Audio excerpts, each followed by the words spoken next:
Class 11th हमारा जो कल का लेक्चर था वो एक्सक्रीशन पे बेस्ड था। और कल हम लोगों ने ह्यूमन बींग्स का जो एक्सक्रीटरी सिस्टम है उसमें एक्सक्रीटरी सिस्टम का जो सबसे इम्पोर्टेंट और सबसे पहला पार्ट है किडनी, उसको डिस्कस किया। कल का हमारा टॉपिक ह्यूमन किडनी का जो स्ट्रक्चर था उसके ऊपर बेस्ड था। आज हम किडनीज के आगे जो हमारा एक्सक्रीटरी सिस्टम है उसकी बात करेंगे। ये जो आप लोगों ने कल पेयर ऑफ किडनी डिस्कस किया था, ये हमारी एक किडनी और ये हमारी दूसरी किडनी है। इनमें यूरिन की फॉर्मेशन होगी। इनका इंटरनल स्ट्रक्चर वगैरह जो है कल हमने देखा था। अब आज हम क्या कर रहे हैं, इंसान के एक्सक्रीटरी सिस्टम में पेयर ऑफ किडनीज के बाद जो दूसरा पार्ट आता है that is pair of ureters. ये यूरेटर्स क्या है? ये जो किडनी का अंदर की तरफ हिलम डिप्रेशन है, इस हिलम डिप्रेशन में से नीचे की तरफ दो नालियां निकलती हैं, राइट किडनी से भी एक और लेफ्ट किडनी से भी एक। ये जो नालियां निकलती इन्हें यूरेटर्स कहा जाता है। These are ureters. ये हिलम डिप्रेशन में से निकल रही। हालांकि हम ये भी जानते हैं कि इन यूरेटर्स के जो सिरे किडनी के अंदर घुसे होते हैं वो किडनी के अंदर घुस के इस तरह से फैल के एक्सपैंड होके फनल जैसा पार्ट तैयार करते हैं जिसे हम रेनल पेल्विस का जो है नाम जो है वो देते हैं। तो इनका एक सिरा किडनी के अंदर घुस के रेनल पेल्विस बनाता है और उसी रेनल पेल्विस में जो कल हमने छोटी माइनर कैलेक्सिस पढ़े, मेजर कैलेक्सिस पढ़े, वो यूरिन लाकर रिलीज करते हैं। अब इन यूरेटर्स का जो दूसरा सिरा है वो दूसरा सिरा सीधे बॉडी में पाए जाने वाले हमारी जो एब्डोमिनल कैविटी है उस एब्डोमिनल कैविटी में फ्रंट साइड पे अगली तरफ एक यूरिनरी ब्लैडर है। तो ये दोनों यूरेटर्स जो हैं सीधा जाकर उस यूरिनरी ब्लैडर में एंटर करते हैं। तो ये सीधा यूरिनरी ब्लैडर में दोनों यूरेटर जाएंगे और उसकी जो बैक वॉल है, यूरिनरी ब्लैडर की जो बैक वॉल है, उसमें ये दोनों यूरेटर्स जो है वो घुस जाएंगे। इन यूरेटर्स का क्या काम है? इन यूरेटर्स का काम ये है कि लगातार किडनी में जो यूरिन बनेगा उस यूरिन को कंडक्ट करके ये दोनों यूरेटर्स ले जाकर यूरिनरी ब्लैडर में स्टोर करते रहते हैं। यानी यूरेटर्स का एक सिरा किडनी के अंदर घुसा होता है और यूरेटर्स का दूसरा सिरा यूरिनरी ब्लैडर की बैक साइड में घुसा होता है। And the task of these ureters is to conduct the urine from kidneys into the urinary bladder. यहाँ एक इम्पॉर्टेंट चीज़ ये है कि जो ये दोनों यूरेटर्स हैं ये देखने में बहुत बारीक होते हैं, पतले होते हैं, लेकिन इनमें इलास्टिसिटी बहुत ज़्यादा होती है। ये बहुत ज़्यादा फैल सकते हैं, तो जितना भी यूरिन आए ये उसको कंडक्ट करके यूरिनरी ब्लैडर में ले जा सकते हैं। और दूसरी चीज़ जो इम्पोर्टेंट यहाँ समझने की है वो ये कि इन यूरेटर्स में किडनी वाली तरफ से यूरिनरी ब्लैडर वाले की तरफ लगातार पेरिस्टाल्टिक कॉन्ट्रैक्शंस आती रहती। पेरिस्टाल्टिक कॉन्ट्रैक्शन मतलब सिकुड़न की लहरें आती रहती। यूरेटर का सबसे ऊपर वाला हिस्सा पेल्विस की तरफ पहले सिकुड़ता है, फिर आगे वाला हिस्सा, फिर आगे वाला हिस्सा, और पूरे यूरेटर्स में वो जो कॉन्ट्रैक्शन की वेव आती है वो सारे यूरिन को निचोड़ करके यूरिनरी ब्लैडर में पहुंचा देती। थोड़ी देर के बाद फिर कॉन्ट्रैक्शन की वेव आएगी, फिर कॉन्ट्रैक्शन की वेव आएगी। सो ये जो रेगुलरली यूरेटर्स में वेव्स ऑफ कॉन्ट्रैक्शन आती हैं, इन्हीं की वजह से यूरिन जो है वो किडनी में से यूरिनरी ब्लैडर की तरफ जो है वो कंडक्ट होता रहता है।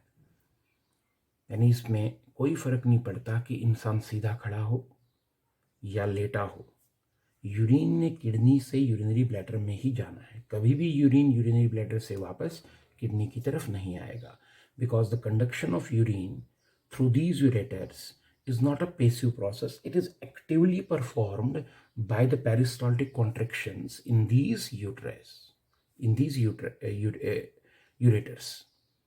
तो ये यूरिन को कंडक्ट करके यूरिनरी ब्लैडर में लाना, ये इन यूरेटर्स का काम है। अगर हम यूरिनरी ब्लैडर को काटें और यूरिनरी ब्लैडर के सामने वाले हिस्से को काट कर देखें तो उस यूरिनरी ब्लैडर की जो बैक वॉल है, उसकी जो पिछली वाली दीवार है, उसमें आप लोगों को यहाँ 2 सुराख दिखाई देंगे और यही वो ओपनिंग्स हैं जिन ओपनिंग से यूरेटर्स जो हैं वो यूरिनरी ब्लैडर में खुले हुए होते हैं। सो पहला पार्ट हमारे एक्सक्रीटरी सिस्टम का पेयर ऑफ किडनी आ जाएगा और दूसरा पार्ट जो है वो पेयर ऑफ यूरेटर्स आ जाएगा। किडनीज में यूरिन बनने का काम होता है और यूरेटर्स में किडनी में बने हुए यूरिन को कंडक्ट करके यूरिनरी ब्लैडर तक पहुंचाने का काम होता है। अब तीसरा पार्ट जो इंसान के एक्सक्रीटरी सिस्टम का है, that will be this bladder, जिसे हम यूरिनरी ब्लैडर कहते हैं। जो यूरिनरी ब्लैडर है, इसका क्या काम है, इसका क्या स्ट्रक्चर है, मैं थोड़ा यहाँ पे अलग से यूरिनरी ब्लैडर को ही ड्रॉ करता हूँ। ये मान लीजिए हमारा यूरिनरी ब्लैडर है। तो इस यूरिनरी ब्लैडर में अगर इसको डाइसेक्ट करके देखा जाए, सामने वाले हिस्से को काट करके देखा जाए, तो इसकी पीछे वाली दीवार जो होगी, इसमें आपको यहाँ पर पीछे से 2 ट्यूब्स जो हैं, 2 यूरेटर्स जो हैं वो खुलते हुए दिखाई देंगे। इन्हीं में से यूरिन आकर इस यूरिनरी ब्लैडर में जमा होता रहता है। इस यूरिनरी ब्लैडर का ऊपर वाला ये बड़ा हिस्सा जो है, इसे हम यूरिनरी ब्लैडर की बॉडी कहेंगे और इसका जो ये नीचे वाला तंग हिस्सा है, इसे हम यूरिनरी ब्लैडर की नेक कहेंगे। So this is the neck of urinary bladder and this is the body of urinary bladder. इस यूरिनरी ब्लैडर का काम क्या है? इसका काम थोड़ा थोड़ा जो यूरिन किडनीज में से यूरेटर्स के जरिए आता है उसे स्टोर करके रखने का है, ताकि यूरिन बॉडी के अंदर ही ब्लैडर में जमा रहे और फिर एक ही बार जब ये भर जाए तो इंसान उसको बाहर फेंक दे। अगर ये यूरिनरी ब्लैडर ना हो तो हर थोड़ी देर के बाद इंसान को थोड़ा थोड़ा यूरिन जो है वो बॉडी से रिलीज करना पड़ेगा और बार बार उसे यूरिनेट करना पड़ेगा।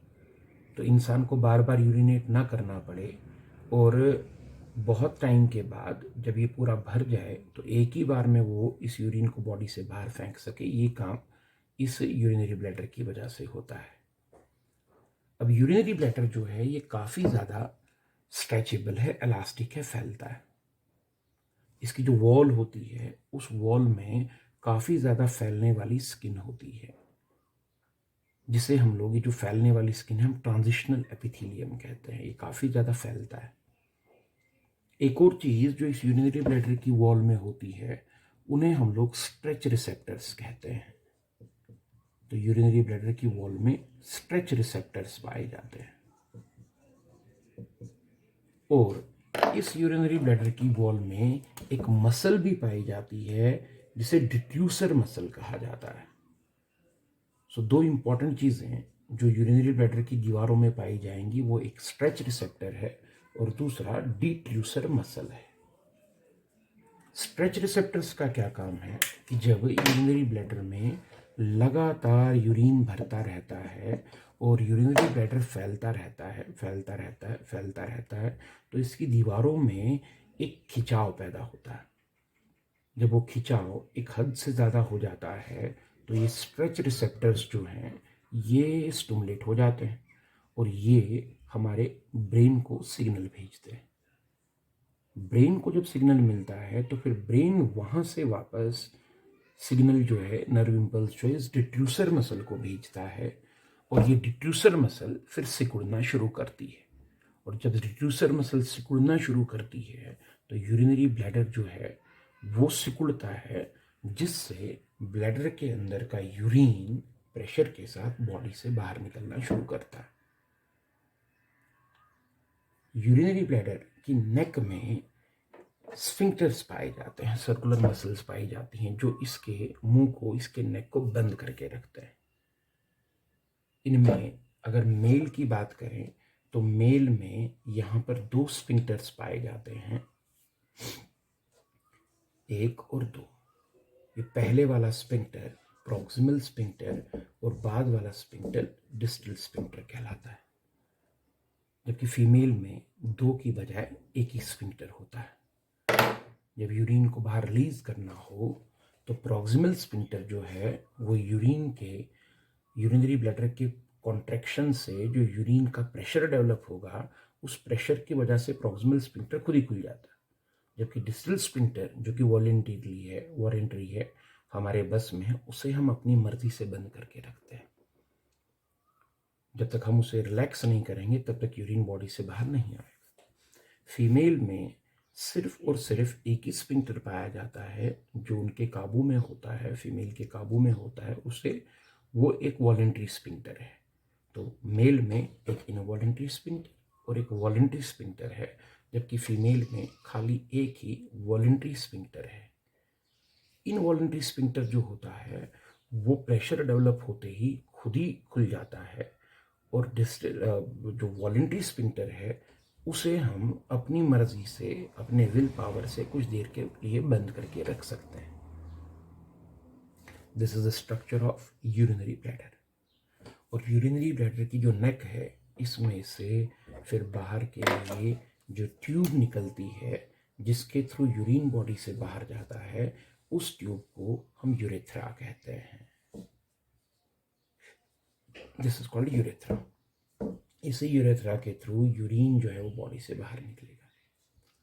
तो इंसान के एक्सक्रीटरी सिस्टम में 2 किडनियां, 2 यूरेटर, एक यूरिनरी ब्लैडर और एक यूरेथ्रा, ये 4 पार्ट्स हैं।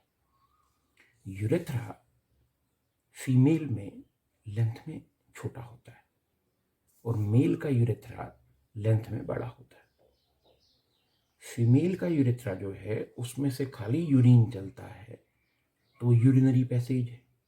मेल का यूरेथ्रा, उसमें यूरिन तो चलेगा ही, लेकिन क्योंकि मेल यूरेथ्रा में गैमीट वाली नालियां भी आकर खुलती हैं, इसलिए मेल यूरेथ्रा जो होता है वो यूरिन और गैमीट दोनों का कलेक्टिव पैसेज बनाता है।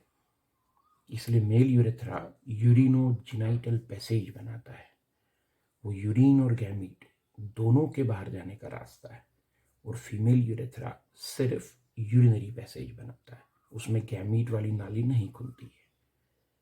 तो फीमेल यूरेथ्रा छोटा, 4 से 5 सेंटीमीटर बड़ा, मेल यूरेथ्रा बड़ा, 15 से 20 सेंटीमीटर लंबा। फीमेल यूरेथ्रा में गैमीट वाली नाली नहीं आएगी, मेल यूरेथ्रा में गैमीट वाली नाली भी आएगी। फीमेल यूरेथ्रा सिर्फ यूरिनरी पैसेज है और मेल यूरेथ्रा यूरिनोजेनाइटल पैसेज है। This is all about the structure and components of human excretory system, a pair of kidney, a pair of ureter, a single urinary bladder and a single urethra.